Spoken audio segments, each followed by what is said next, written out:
Hipias Menor. Personajes: Eudico, Sócrates e Hipias. Eudico. Tú, Sócrates, ¿por qué guardas silencio tras esta exposición de Hipias que ha tratado de tantas cosas y no te unes a nuestra alabanza de lo tratado o refutas algo, si crees que no ha sido bien dicho? Sobre todo, cuando nos hemos quedado solos los que pretendemos especialmente interesarnos en emplear nuestro tiempo en la filosofía. Sócrates.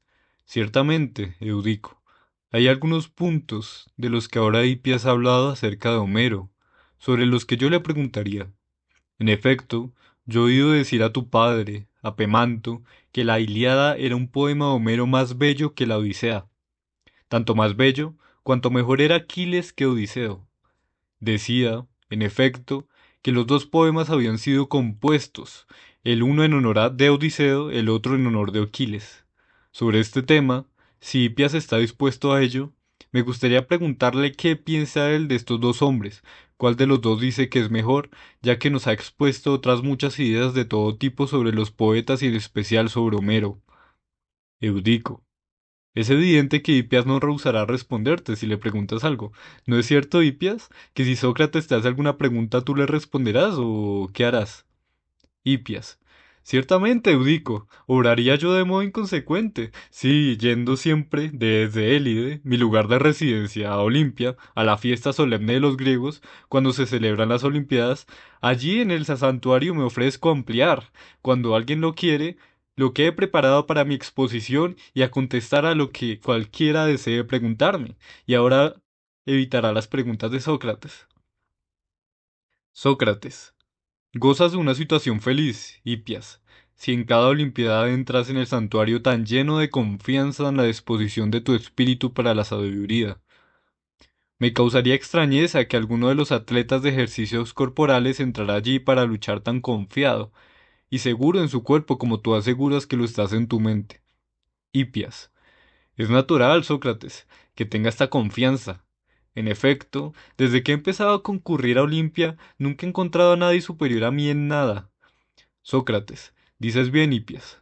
Tu fama es una ofrenda de sabiduría para la ciudad de los Eleos y para tus padres.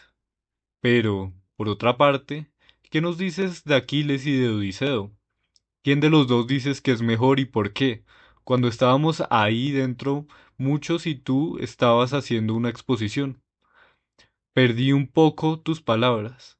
No me atreví a preguntar porque había mucha gente y para no interrumpir tu discurso preguntando. Ahora, puesto que somos unos pocos y me invita Eudico a preguntarte, dinos y explícanos con claridad qué decías acerca de estos dos hombres. ¿Cómo los juzgas? Bueno, Sócrates, quiero exponer aún con más claridad que antes lo que yo digo acerca de estos y de otros. En efecto, afirmo que Homero ha hecho a Aquiles el más valiente de los que fueron a Troya, a Néstor el más sabio y a Odiseo el más astuto. Vaya, Hipias, ¿podrías, por favor, no reírte de mí? Si comprendo con dificultad lo que dices y te pregunto repetidamente, intenta contestarme afable y complacientemente. Sería vergonzoso, Sócrates, que yo enseñe estas mismas cosas a otros y estime justo recibir dinero por ello. Y ahora, al ser preguntado por ti, no tuviera consideración y no contestara tranquilamente. Muy bien.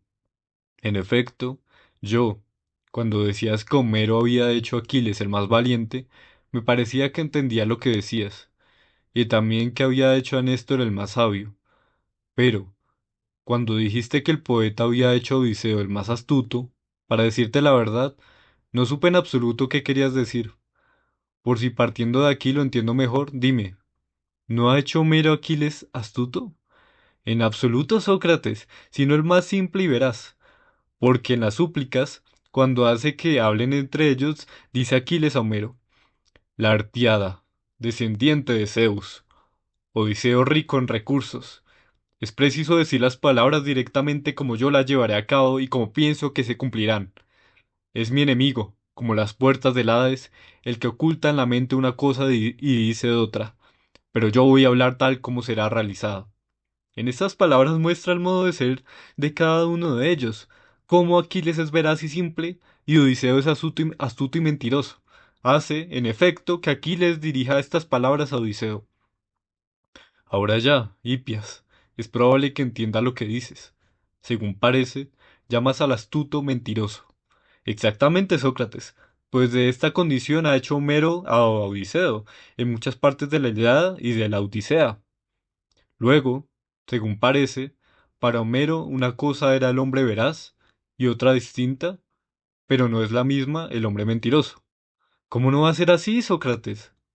¿Piensas tú lo mismo, Hipias? Sin ninguna duda. Sería extraño que no lo pensara. Pues bien, dejemos a Homero, puesto que es imposible preguntarle qué pensaba al escribir estos versos. Pero tú, puesto que parece que aceptas su causa y que estás de acuerdo con lo que afirmas que Homero dice, contesta conjuntamente en nombre de Homero y en el tuyo. Así será, pero pregunta con brevedad lo que quieras. Dices que los mentirosos son incapaces de hacer algo, como los enfermos, o bien que son capaces. Capaces, afirmo, en gran medida, para muchas cosas y especialmente para engañar a los hombres. Según parece, los astutos con arreglo a tus palabras son capaces. ¿Es así? Sí. Los astutos son engañadores por simplicidad e insensatez, o bien por la malicia e inteligencia. Por malicia especialmente y por inteligencia. Luego son inteligentes, según parece. Sí, por Zeus y mucho. Siendo inteligentes no saben lo que hacen. ¿O si lo saben muy bien, por eso obran mal. Si saben lo que saben, ¿son ignorantes o son conocedores? Conocedores, en efecto, al menos respecto a eso, a engañar. Veamos, pues, recapitulemos lo que dices. Afirmas que los mentirosos son capaces, inteligentes, conocedores y hábiles para aquellos para lo que son mentirosos. Claro, lo afirmo. Los veraces y los mentirosos son individuos distintos, incluso muy contrarios unos a otros. Eso mismo digo. Veamos. Resulta que, según tus palabras, los mentirosos son personas capaces y hábiles. Sin duda. Cuando dices que los mentirosos son capaces y hábiles, ¿acaso dices que son capaces, si quieren, de engañar en aquello en lo que engañan? ¿O bien que no son capaces? Digo que son capaces. Para decirlo sumariamente, los mentirosos son los capaces y hábiles para mentir. Sí, sí lo son. Luego, un hombre sin capacidad para mentir e ignorante no podría ser mentiroso. Sí, así es. Así pues, es capaz el que hace lo que quiere cuando quiere. No hablo de los impedidos por enfermedad o causas semejantes. Tú eres capaz de escribir mi nombre cuando quieras. Estas situaciones son las que yo digo. ¿No llamas tú capaz al que es así? Sí, sí, así lo llamo. Dime, Hipias, ¿no eres tú experto en cuentas y en cálculos? Más que nadie, Sócrates. ¿No es cierto que, si alguien te preguntara qué cifra dan 700 por 3, tú podrías, si quisieras, decir la verdad sobre esto con rapidez y exactitud? Ciertamente. ¿Acaso porque eres el más capaz y el más hábil en esto? Sí. ¿Acaso eres el más hábil y el más capaz solamente, o también el mejor, en lo que eres el más capaz y el más hábil en el cálculo? También el mejor, Sócrates. Tú podrías decir la verdad sobre esto con la mayor capacidad, ¿no es así? Asimismo lo pienso. ¿Y la mentira acerca de estas mismas cosas? Respóndeme, Hipias, honrada y generosamente, como hasta ahora. Si alguien te preguntara cuánto dan 700 por 3, ¿serías tú el que mintiera con más precisión y mantuviera la mentira sobre este punto? Si quisieras mentir y no responder nunca, ¿sería el ignorante en cuentas el que si lo quisiera podría mentir mejor que tú? No es más cierto que el ignorante, aun queriendo decir la mentira, muchas veces diría, por azar, la verdad involuntariamente, a causa de no saber, y que tú, en cambio, que eres sabio, si quisieras mentir, mentirías siempre del mismo modo. Así es, así mismo como tú dices. El mentiroso es mentiroso respecto a las otras cosas, pero no respecto al número, y no podría decir mentira al calcular. También por Zeus, respecto al número. Por tanto, pongámonos este supuesto, Hipias, que un hombre puede ser mentiroso respecto al cálculo y al número. Sí, está bien. ¿Quién sería este hombre? No es necesario que él tenga la condición de ser capaz de mentir si va a ser mentiroso, según tú convenías a su momento. Pues si te acuerdas, dijiste que el incapaz de mentir no podría nunca ser mentiroso. Sí, me acuerdo, y así se dijo. ¿No es cierto que hace un momento te has manifestado como el más capaz de mentir respecto a cuentas? Sí, también se dijo eso. ¿No eres tú también el más capaz de decir la verdad respecto a cuentas? Ciertamente. Luego un mismo hombre es capaz de decir la mentira y la verdad respecto a cuentas. Este es el apto con respecto a ello. Es el experto en cálculo. Sí. Respecto a cuentas, hipias, ¿quién será mentiroso sino el apto? En efecto, este es también capaz. Este es también veraz. Sí, así parece. ¿Ves que, respecto a esto, la misma persona es mentirosa y veraz? ¿Y que no es lo mismo el veraz que el mentiroso? En efecto, son la misma persona y no son totalmente contrarios, como tú creías ahora mismo. Pues no lo parecen, partiendo de eso. ¿Quieres entonces que lo examinemos en otro caso? Si es tu deseo. ¿Es cierto que tú también eres experto en geometría? ¿Ciertamente? Sí, sí. Bien. ¿No es también así en geometría? Un mismo individuo, el geometra, es el más capaz de mentir y de decir la verdad respecto a las figuras. Sí, así es. Respecto a este objeto, ¿es este el experto o lo es algún otro? Ningún otro. ¿No es cierto que el geometra experto y sabio es el más capaz para estas dos cosas y que, si alguien puede engañar con respecto a las figuras, ¿es este, el experto? En efecto, este es capaz y el mal geometra es incapaz de engañar. Por consiguiente, no puede ser mentiroso el que no es capaz de mentir, según hemos acordado. Sí, sí, así mismo. Examinemos aún un tercer caso, el del astrónomo, en cuya ciencia tú crees que eres más entendido aunque en las anteriores. ¿No es así, Pies? Sí, sí. ¿Acaso no es lo mismo en astronomía? Es probable, Sócrates. Luego también en astronomía. Si alguien es mentiroso, el buen astrónomo lo será más. Él es capaz de mentir, no el incapaz, pues este es ignorante. Así parece. Por tanto, también en astronomía, la misma persona es mentirosa y veraz. Parece que sí.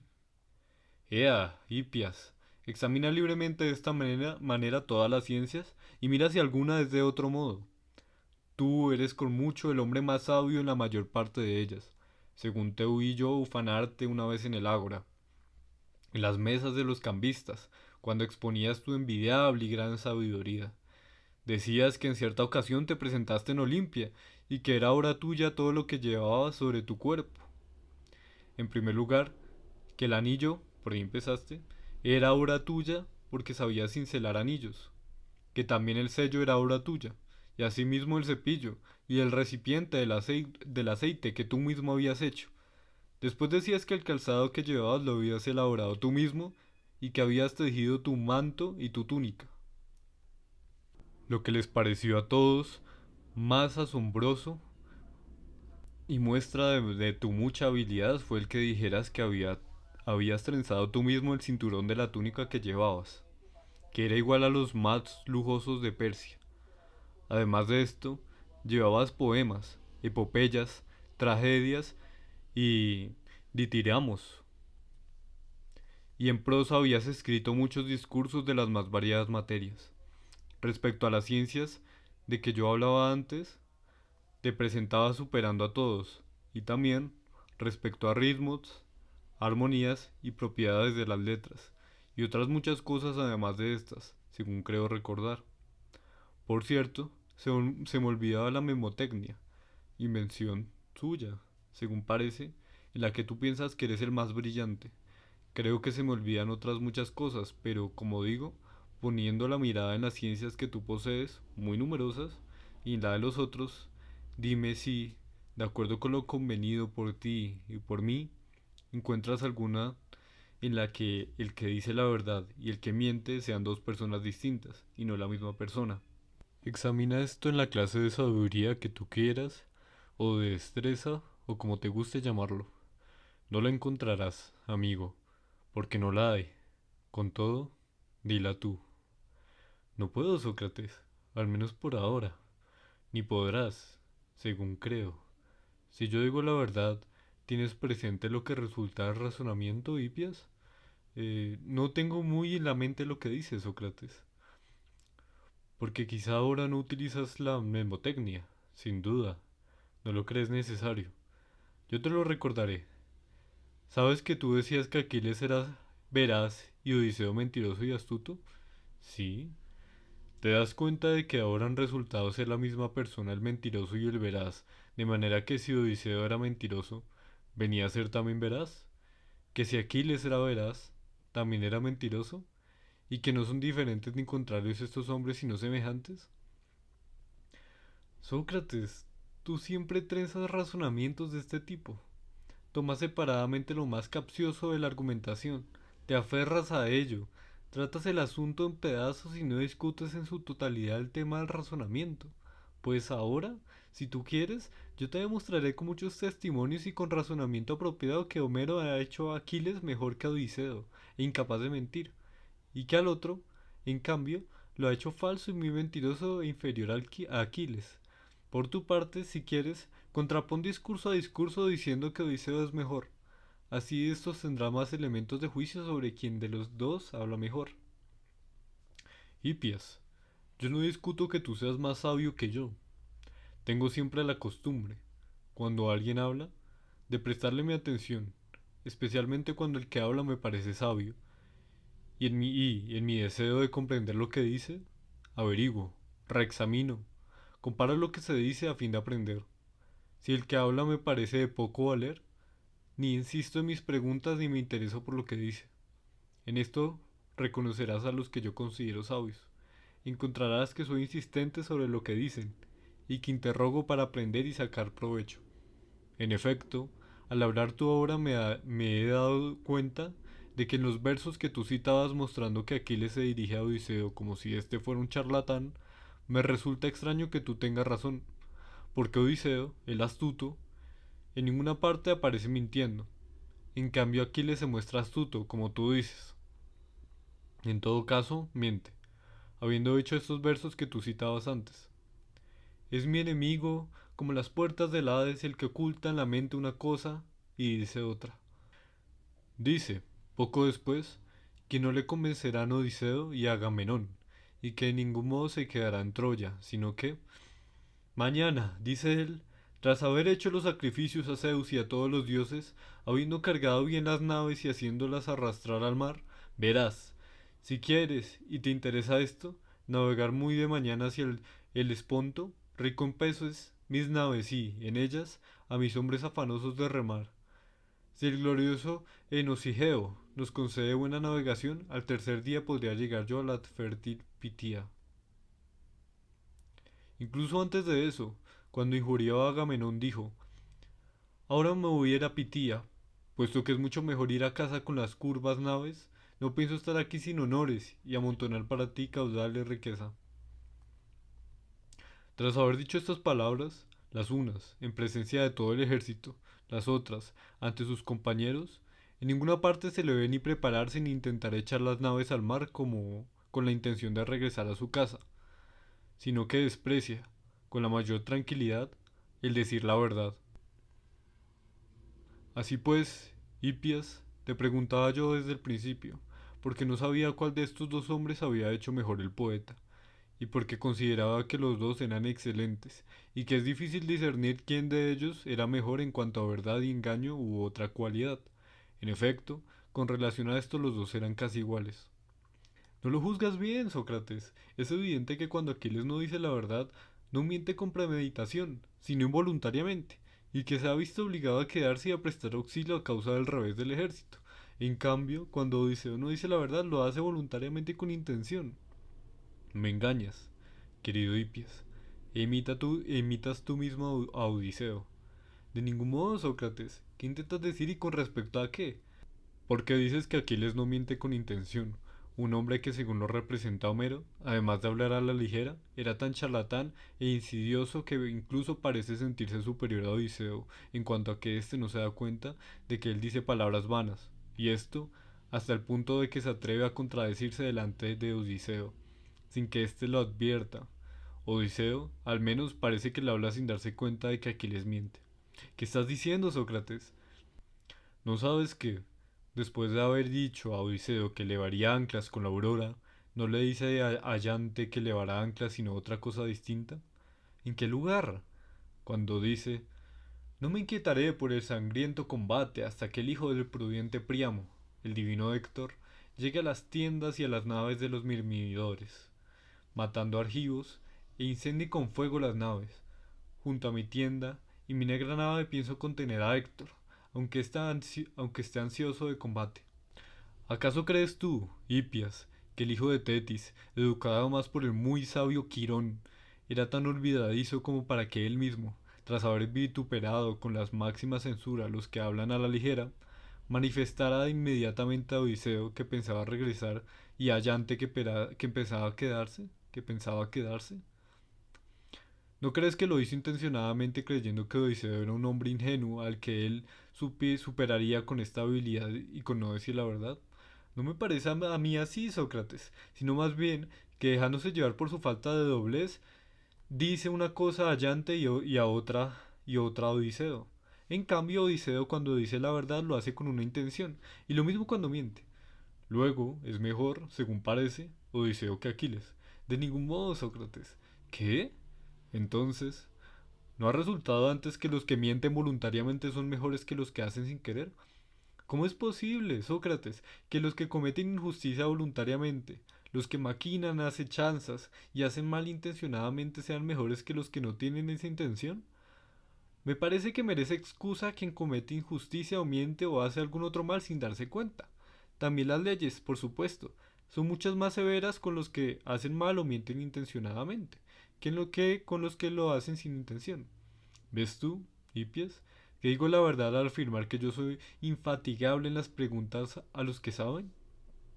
Es probable que no tenga más que esta cualidad buena, y que las otras sean de muy poco valor. En efecto, me extravío al buscar dónde están las cosas y no sé de qué manera son. Una prueba de ello, suficiente para mí, es que cuando estoy con alguno de vosotros, los bien considerados por una sabiduría de la que todos los griegos darían testimonio, se hace visible que yo no sé nada. Pues, por así decirlo, no coincido en nada con vosotros. Por tanto, ¿qué mayor prueba de ignorancia existe que discrepar de los hombres que saben? En cambio, tengo una maravillosa compensación que me salva. No me da vergüenza aprender, sino que me informo, pregunto y quedo muy agradecido al que me responde y nunca privé a nadie de mi agradecimiento. Jamás negué haber aprendido algo haciendo de ello una idea original mía. Al contrario, alabo como sabio al que me ha enseñado, dando a conocer lo que aprendí de él. Y por cierto, tampoco ahora estoy de acuerdo con lo que tú dices, sino que discrepo totalmente.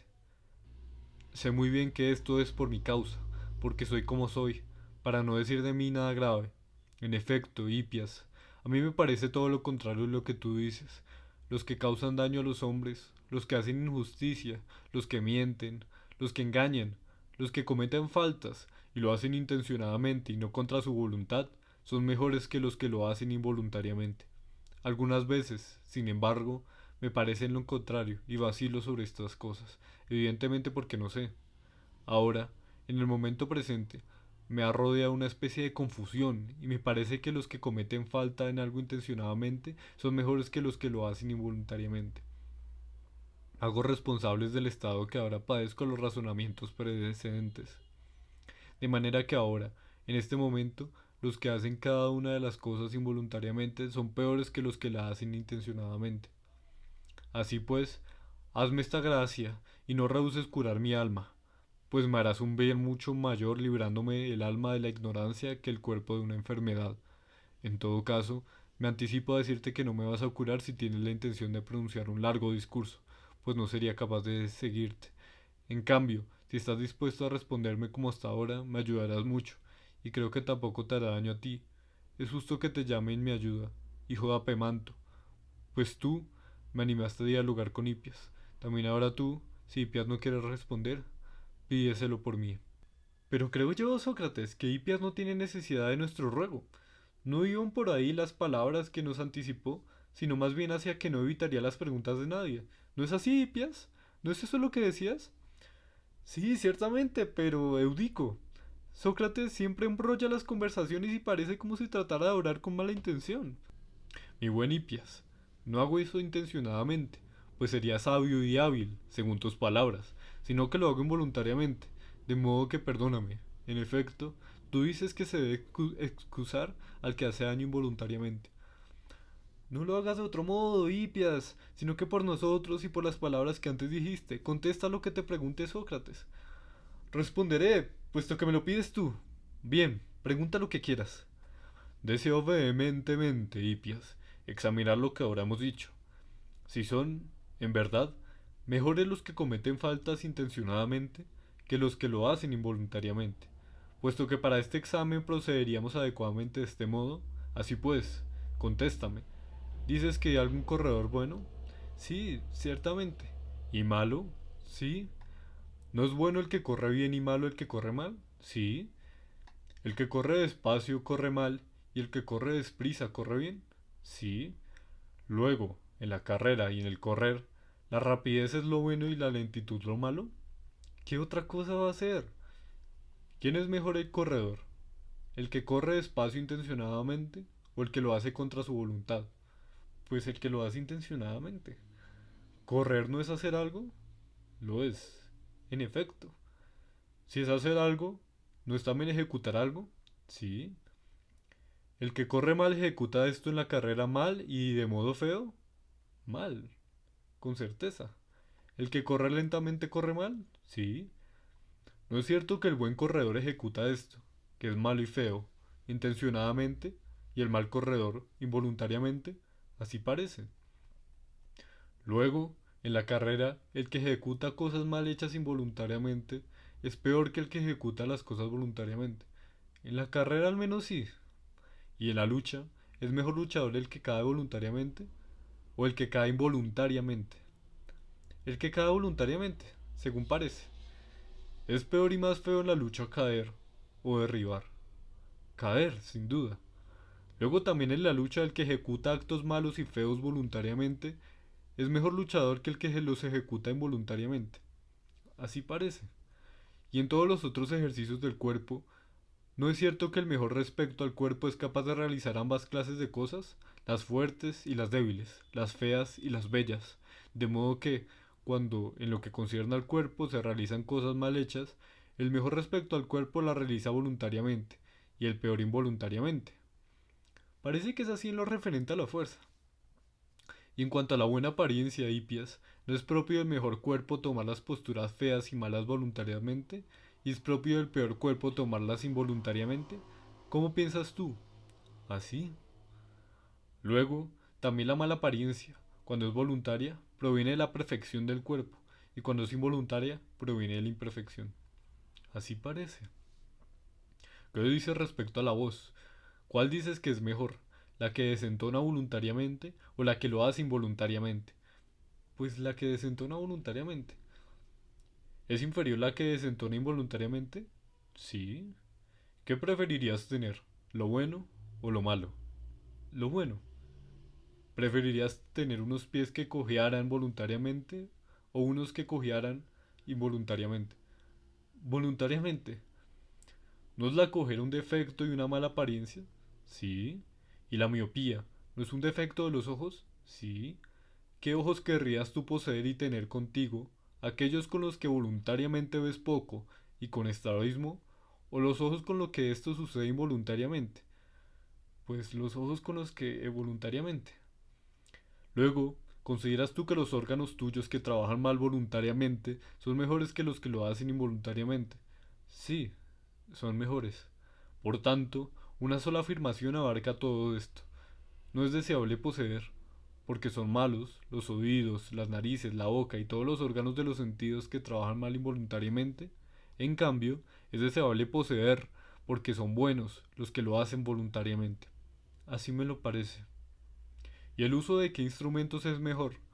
¿El de aquellos con los que se trabaja mal voluntariamente o el de aquellos con los que se trabaja mal involuntariamente? Por ejemplo, ¿es mejor un timón con el que se pilotea mal sin quererlo o uno con el que se hace mal queriéndolo? Aquel con el que se hace mal queriéndolo, claro. No son lo mismo un arco, una lira, una flauta y todas las demás cosas. Dices la verdad. La condición natural de un caballo con el que se cabalga mal voluntariamente es mejor que la de aquel con el que se hace esto involuntariamente. Seguramente. Entonces, es mejor. Sí.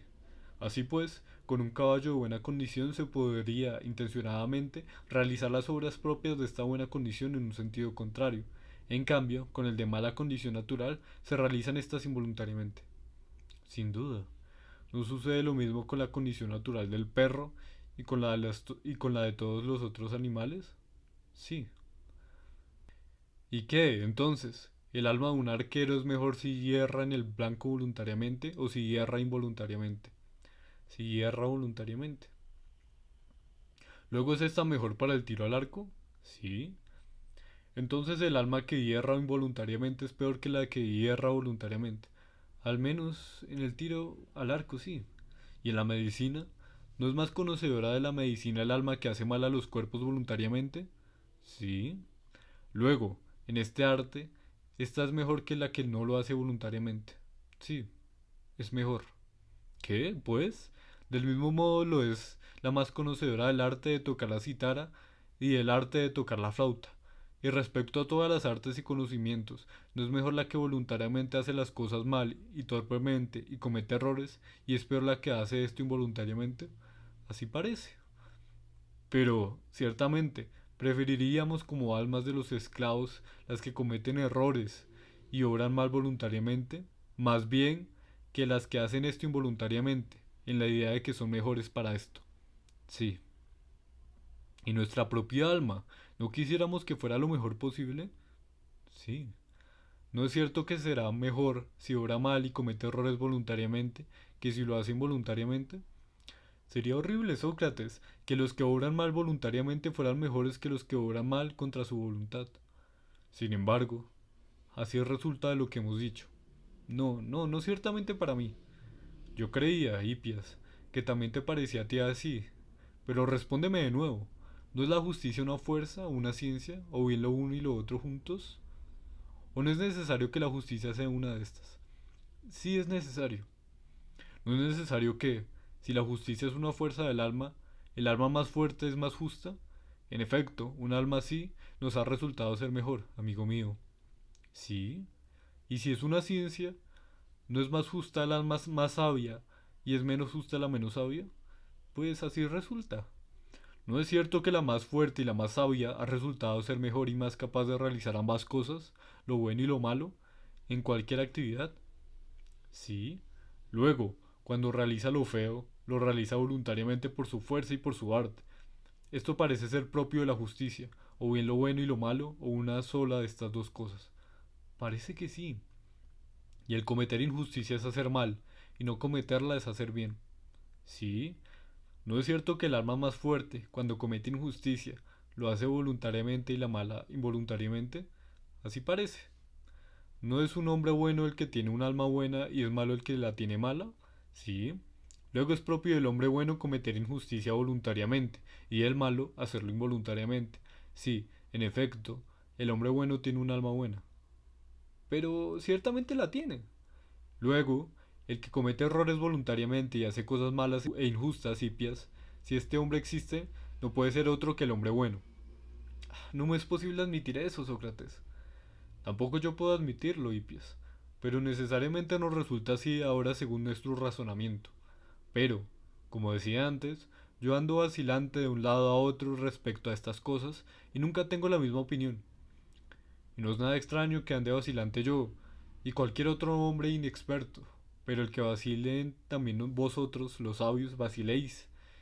Esto ya es tremendo para nosotros, que ni siquiera dirigiéndonos a vosotros vamos a cesar en nuestra vacilación.